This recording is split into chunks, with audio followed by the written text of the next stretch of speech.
I hear the beat, it's in my chest. Got me feeling some kind of way. I confess the rhythm takes over. Si ma bibliothèque demain devait brûler et que je devais sauver uniquement 10 thrillers, eh bien, ça serait cela. J'ai lu beaucoup de thrillers ces dernières années. Certains étaient très bons, d'autres bons. Mais ceux dont je vais vous parler aujourd'hui, ce sont ceux que je n'ai jamais oubliés. Ceux qui m'ont bouleversée, choquée et empêchée de dormir. Oui, empêchée de dormir. Voici les 10 thrillers qui ont marqué ma vie de lectrice. Numéro 10. La fille de Cali de Céline Dangean. J'ai découvert Céline Dangean avec cette saga, donc en 3 tomes. Comment dire que j'ai été tellement choquée par cette histoire, par cette intrigue. Quelque chose de tellement original, je ne m'attendais pas à mettre les pieds dans ce genre de thriller. Une histoire incroyable entre légendes, meurtre, impossible à lâcher. Ensuite, en numéro 9, Mauvaise étoile, R.J. et Laurie. Un choc, un psychopathe qui manipule des adolescents. Là, c'est vraiment du pur thriller psychologique. Numéro 8, Le tueur intime de Claire Favant. Je crois que c'est le pire psychopathe au monde. J'ai eu le ventre noué chaque fois que ce tueur entrait en scène. Un manipulateur hors norme et, on va dire, un massacreur. Franchement, ce livre m'a fait peur. En tout cas, le psychopathe. Seules les bêtes de Coligny. Alors ça, c'est plus un roman noir. C'est plus un thriller psychologique. Des manipulations incroyables. Des personnages au caractère bien intrigant. J'étais vraiment surprise par tous les dénouements, par tous les plot twists qui se sont présentés dans ce thriller. Numéro 6, Alex de Pierre Lemaître. Je n'ai jamais été autant baladée que dans ce livre. C'est un pur thriller psychologique. L'écrivain nous a vraiment baladé. C'est le cas de le dire. Il me semble que c'est le seul thriller psychologique pour lequel je suis tombée dans le panneau, mais vraiment jusqu'à la dernière page. Mon numéro 1 est un livre qui m'a vraiment brisée émotionnellement.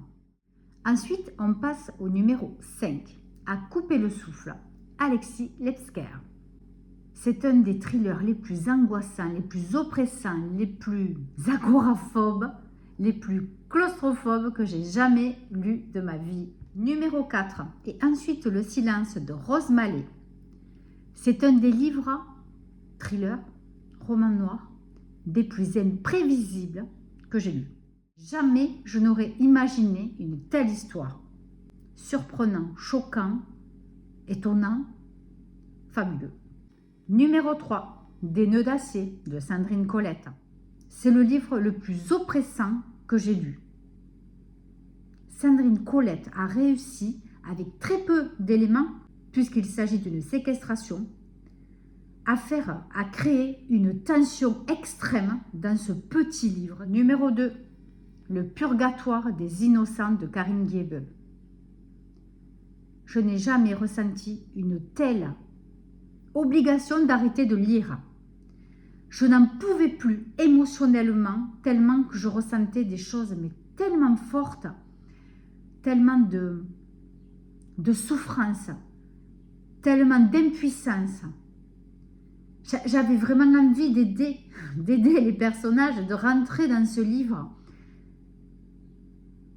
J'étais tellement mal, j'avais le cœur qui palpitait, que plusieurs fois j'ai dû m'arrêter de lire.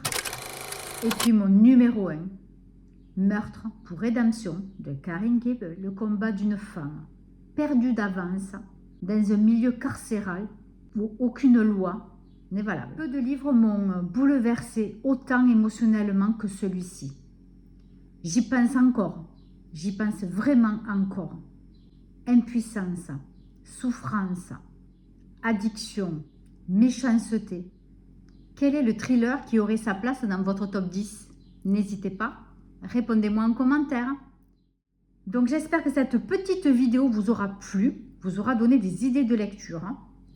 Je ne suis pas rentrée dans le détail des livres parce que j'en ai déjà parlé plein de fois. Et que là, voilà, je voulais vraiment vous montrer le top au niveau émotion de ce que moi, je ressens quand je lis des livres. En tout cas, pour l'instant, ce sont ceux-là qui font partie de mon top 10. Merci d'avoir suivi cette vidéo jusqu'au bout. N'hésitez pas, abonnez-vous pour suivre d'autres vidéos top. Je vous embrasse à très bientôt. Bye bye.